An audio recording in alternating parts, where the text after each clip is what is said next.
Ada banyak yang berpendapat, keajaiban hanya ilusi. Namun apa jadinya bila satu mukjizat tampil nyata di hadapan puluhan ribu saksi bersama-sama? Renungkan untuk sesaat. Ada hukum rahasia, sebuah sandi batin yang bisa mengungkap makna terdalam dari eksistensimu. Sebuah prinsip gaib yang menantang batas agama, melewati arus moralitas, dan menyodorkan janji pembebasan jiwa yang paling agung. Lebih dari 100 tahun sudah, hukum telema terus memikat sekaligus membelah kalangan okultis, pemikir luhur, dan para pencari makna. Tetapi, apa esensi sejatinya? Apakah hukum ini menawarkan kemerdekaan tanpa batas? Atau justru menuntut tanggung jawab yang lebih luhur? Menujukah ia pada pencerahan? Atau justru pada jurang kekacauan? Hari ini, marilah kita selami Liber AL Vel Legis, kitab hukum, naskah misterius yang diyakini merupakan bisikan dari dunia lain kepada Aleister Crowley melalui perantara tak dikenal. Bersiaplah untuk memandang hidup lewat sudut pandang yang berpotensi selamanya mengubah persepsimu terhadap kenyataan. Bagi yang hendak memahami telema, kisah ini bermula dari jejak hidup sosok yang kerap memantik kontroversi di antara para pegiat okultisme, Aleister Crowley. Pada tahun 1974, di tengah atmosfer Mesir yang mistis, Crowley menyampaikan bahwa ia menerima ajaran dari makhluk bernama Aiwass. Sosok tidak kasat mata yang menyampaikan sebuah kitab, kelak dikenal sebagai Liber AL Vel Legis, pondasi dan jantung dari telema. Cerita ini bermula di Kairo, tatkala Crowley dan Rose Edith Kelly, istrinya, menggelar percobaan spiritual. Tanpa diduga Rose terserap ke dalam keadaan trans, mengklaim bahwa keberadaan Horus ingin menyalurkan pesan. Meski Crowley semula curiga, ia menguji pengetahuan Rose tentang Horus. Detail-detail yang sejatinya di luar jangkauan pengetahuannya. Ajaibnya, Rose mampu menyebutkan simbol dan atribut Horus yang mustahil ia ketahui secara duniawi. Pada 8 April 1904, Crowley mengasingkan diri di sebuah ruangan dan sepanjang 3 hari, ia menuliskan suara misterius yang memperkenalkan dirinya sebagai utusan dewa, Aiwass. Naskah yang ia hasilkan penuh dengan pernyataan mengguncang, mengumumkan lahirnya zaman Horus, sebuah era baru dalam kesadaran spiritual manusia. Menurut kitab hukum, zaman ini akan mengakhiri tirani dogma lama dan membuka babak di mana setiap jiwa bebas meniti kehendak sejati sebagai pemandu utama evolusi pribadi dan kolektif. Revolusi ajaran Crowley menghadirkan hormat maupun kemarahan. Sebagian menyebutnya nabi era baru, yang lain melempar tuduhan penipu dan gila. Namun jejak telema menembus ordo rahasia, pemikiran filosofis, hingga kebudayaan modern. Apakah ini suara kebenaran ilahi atau sekadar hasil delusi pikiran? Liber AL Vel Legis tetap menjadi salah satu karya spiritual paling misterius dan diperdebatkan sepanjang sejarah. Di pusat ajaran telema tersemat satu kalimat sederhana namun membingungkan. Lakukan apa yang kau kehendaki, itulah seluruh hukum. Ungkapan yang diklaim sebagai wahyu Aiwass lewat Crowley ini adalah tiang penyangga utama sistem telema. Namun seringkali ucapannya disalahpahami. Banyak yang menilai ini sebagai dorongan untuk hidup sesuka hati, seolah menjustifikasi egoisme, pelampiasan nafsu, atau kekacauan tanpa tepi. Tetapi, makna sejatinya jauh dari permukaan. Dalam telema, lakukan apa yang kau kehendaki, bukanlah mengikuti kapriccio sesaat, melainkan menjalani kehendak sejati, tujuan paling hakiki yang terpatri dalam roh manusia. Kehendak sejati itu bukan dorongan atau selera pribadi. Ia adalah panggilan murni dari alam semesta, misi jiwa yang berada dalam keselarasan kosmos. Layaknya setiap bintang yang beredar pada orbitnya sendiri, tiap individu punya lintasan dan peranan tak tergantikan, dan harmoni terjadi bila satu sama lain tidak saling bertabrakan. Menemukan kehendak sejati artinya kita harus melepaskan konstruksi palsu, meluruhkan penjara sosial dan pengaruh luar.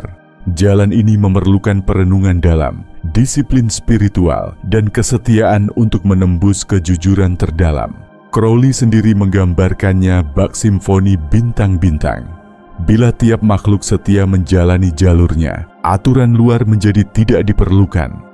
Tatanan lahir dari harmoni hakiki. Namun setia pada kehendak sejati bukanlah berjalan di taman bunga. Ia adalah beban suci.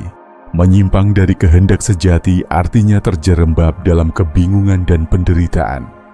Itulah sebabnya telema adalah tantangan. Mampukah engkau benar-benar jujur pada jalan jiwamu?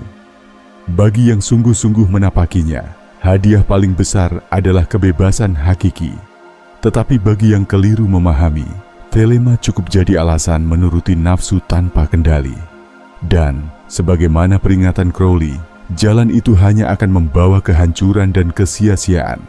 Dampingan kalimat legendaris "lakukan apa yang kau kehendaki" terselip asas kedua yang membentuk pilar telema. Cinta adalah hukum, cinta di bawah kehendak. Sekilas, ungkapan ini terdengar seperti syair untuk menebar kasih. Namun inti ajarannya jauh lebih dalam dan transenden. Dalam telema, cinta tak sekadar perasaan ataupun relasi intim. Cinta digambarkan sebagai energi universal yang menyatukan segalanya. Napas penciptaan, pengikat yang menautkan eksistensi. Telema memberi peringatan. Cinta harus berada di bawah kendali kehendak sejati. Artinya, cinta yang buta atau bergejolak, yang hanya mengikuti keinginan liar, tidaklah selaras dengan ajaran ini. Cinta mesti diarahkan, diatur, dan menjadi bayang-bayang misi spiritual tertinggi. Cinta adalah kesadaran penuh, bukan sekadar dorongan emosi. Crowley memaparkan prinsip ini melalui keseimbangan dan polaritas. Sebagaimana benda angkasa stabil karena tarikan dan tolakan, cinta pun mesti tetap berpijak, menyatukan tanpa kehilangan arah. Mencintai di bawah kehendak artinya menyayangi dengan kesadaran dan kebebasan yang tunduk pada amanah jiwa.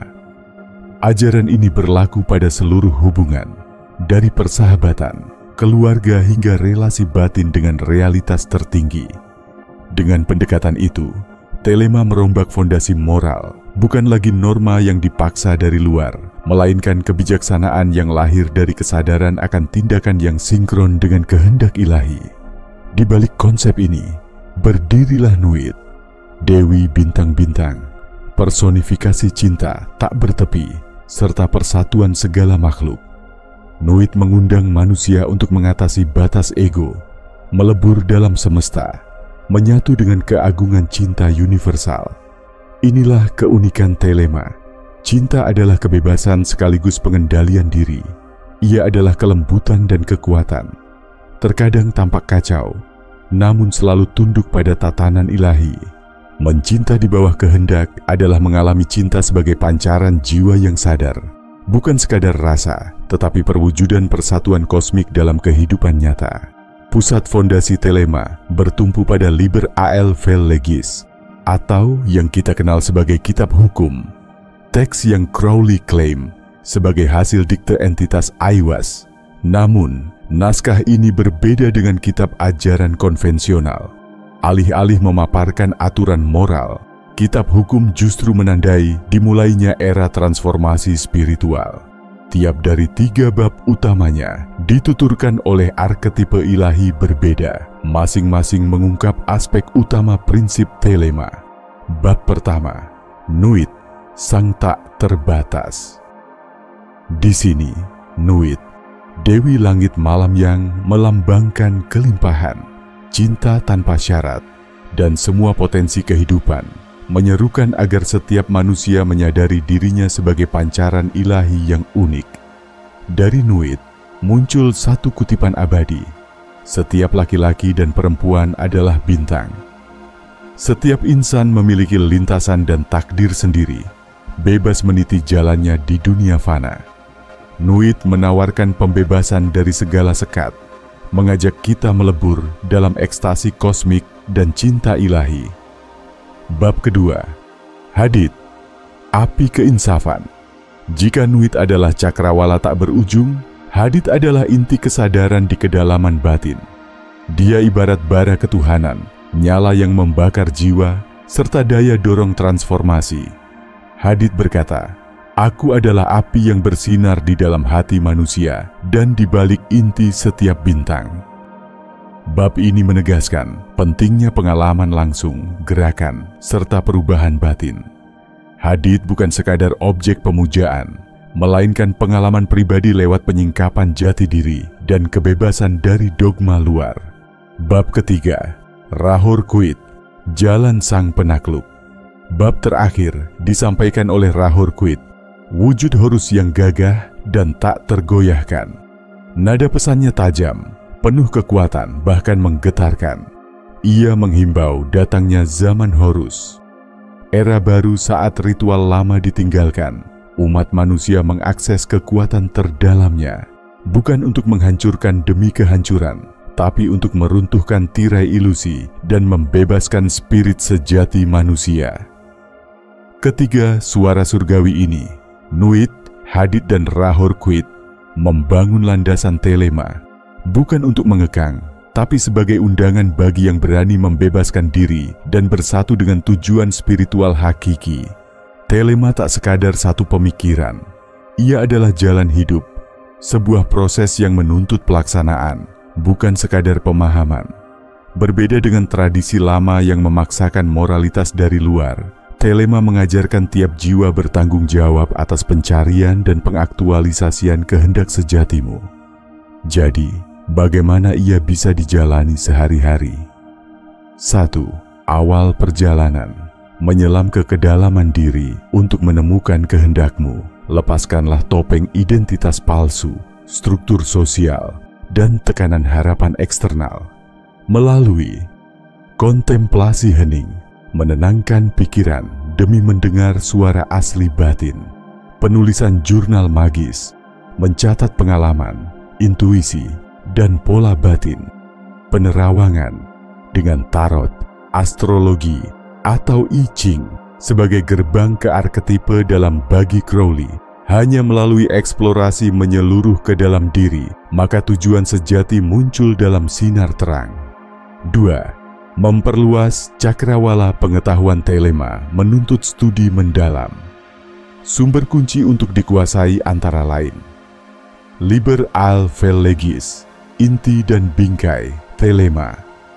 Magic Without Tears, panduan praktis kreasi Crowley. The Tree of Life, karya Israel. Regardia yang menafsirkan peta esoteris barat. Menguasai teks ini memberikan dasar teori untuk menjalani ajaran secara menyeluruh. 3. Ritual sebagai penyeimbang jiwa. Para pengikut telema menggunakan ritual bukan sebagai bentuk takhayul, melainkan sebagai sarana pemberdayaan mental dan spiritual, memperkuat niat dan kehendak. Ritual-ritual utama meliputi Lesser Banishing, Ritual of the Pentagram, LBRP, untuk membersihkan energi buruk. Pemanggilan malaikat penjaga suci, menghubungkan diri pada aspek tertinggi. Ritual Phoenix, mereformasi dan memperbarui jiwa secara berkala.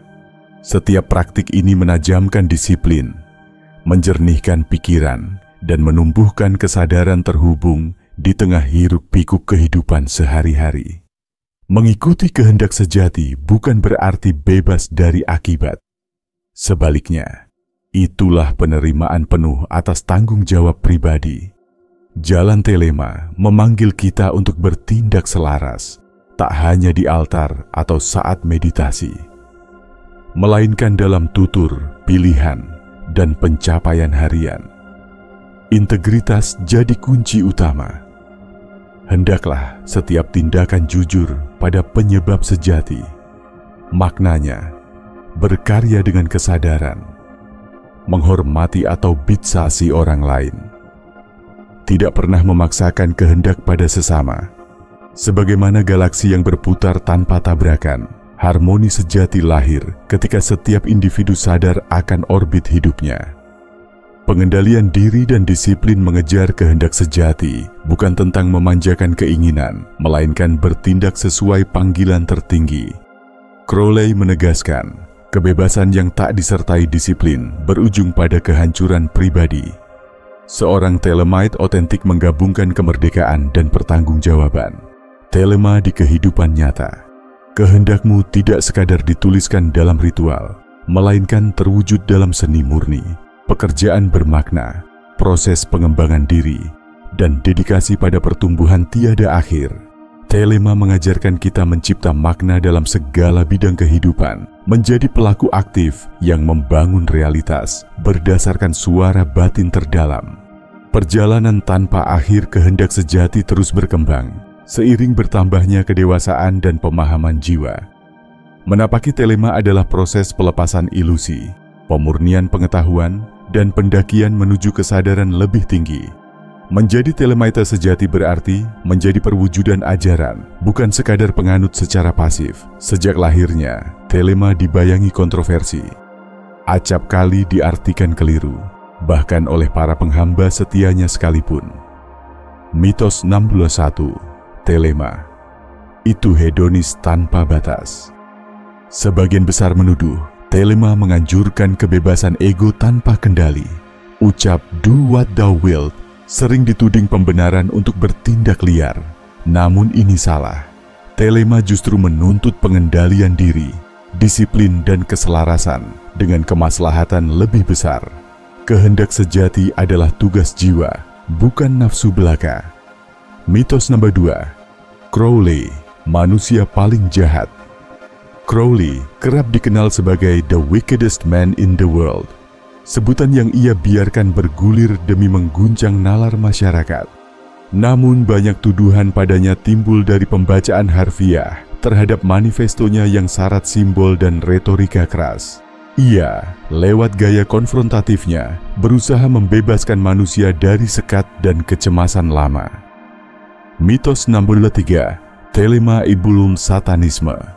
Karena menanggalkan dogma dan mengadopsi lambang kuno, Thelema sering dianggap ajaran sesat atau pemujaan setan. Padahal, Thelema bukan anti-agama, melainkan gerakan peneguhan kedaulatan spiritual pribadi. Jauh dari penghambaan pada figur luar. Mitos 64, tidak ada moral dalam Thelema. Karena Thelema tidak memakai hukum moral eksternal, banyak yang mengira ajaran ini anti-etik. Faktanya, Thelema menawarkan etika berbasis kesadaran diri, di mana setiap tindak ditimbang melalui cermin kehendak sejati. Akar kontroversi gembar-gembor media, praktik Thelema yang disalahgunakan, dan pembacaan dangkal atas karya Crowley, semua ikut membentuk ketidaksalahpahaman ini. Tapi bagi pencari yang tulus, Thelema bukanlah slogan kosong atau pelampiasan ego, melainkan ajakan menembus pembatas untuk sungguh-sungguh menjadi siapa yang dijanjikan oleh kehidupan ini. Kini, setelah menapaki dasar-dasar Thelema, tinggal tersisa satu pertanyaan akhir. Bagaimana kau akan menghidupkan pengetahuan ini? Thelema bukan sebatas teori untuk dikagumi. Ia adalah jalur yang harus dijalani. Ia menantangmu untuk menerangi sisi terdalam dirimu, menerobos segala ilusi, menemukan dan menyatu dengan suara panggilan batin yang hakiki itu. Tak semua memiliki keberanian untuk menjawab seruan tersebut. Tak setiap hati siap melangkah di atas jalan kebenaran hakiki. Tapi, bagi mereka yang mengambil risiko itu, Thelema menawarkan anugerah yang sulit ditemukan, kemerdekaan sejati. Bukan kebebasan tak terbatas, tetapi peluang untuk menjalani kehidupan sebagai dirimu yang paling murni. Jalan ini bukan untuk pengecut. Ia menuntut keberanian, kesadaran, dan dedikasi tanpa batas. Namun bagi mereka yang nekat melangkah, segalanya akan berubah. Jadi, tanyalah dirimu, apa kehendak sejatimu? Dan apakah engkau berani mewujudkannya, apapun konsekuensinya? Jika penelusuran ini menyentuhmu, bagikanlah pemikiranmu di kolom komentar. dan sebarkan kebijaksanaan Thelema untuk mereka yang siap menyambutnya. Terima kasih telah hadir dan menyelami perjalanan batin ini.